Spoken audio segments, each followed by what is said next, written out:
Welcome to our service for Good Friday. Our worship today is led by myself, Jane Durham, and Jane Sedgman, a reader in Wheathill Benefice. We're in Wheathill in Somerset, and we're filming today inside King Weston Church.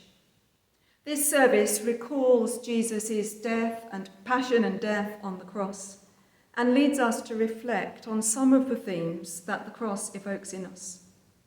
We're focusing today on 3 of the words that Christ spoke, those recorded in John's Gospel.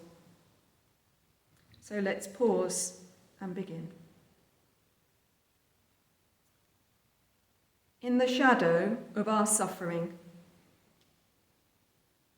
is the suffering of Jesus. In the shadow of our weakness is the vulnerability of the Christ. In the shadow of our pain is the God who cried out. We are never rejected.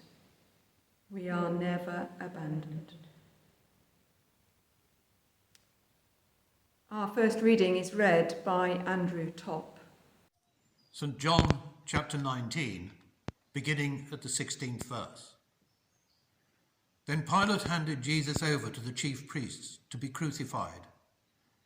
So they took Jesus, and carrying the cross by himself, he went out to what is called the place of the skull, which in Hebrew is called Golgotha.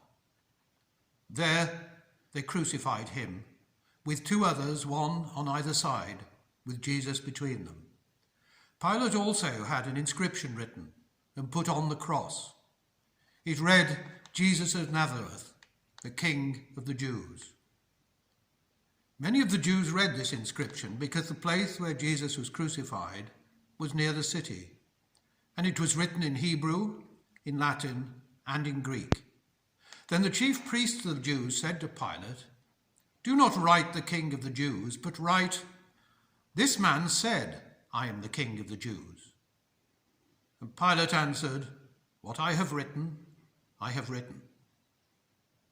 When the soldiers had crucified Jesus, they took his clothes and divided them into 4 parts, 1 for each soldier.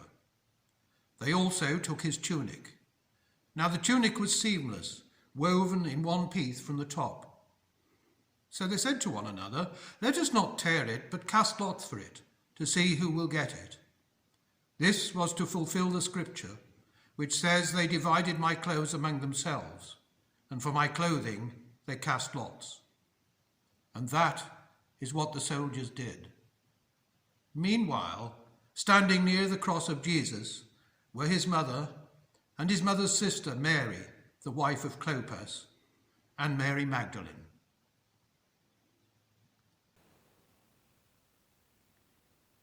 And our first hymn is The Old Rugged Cross, and that is sung for us by our choir.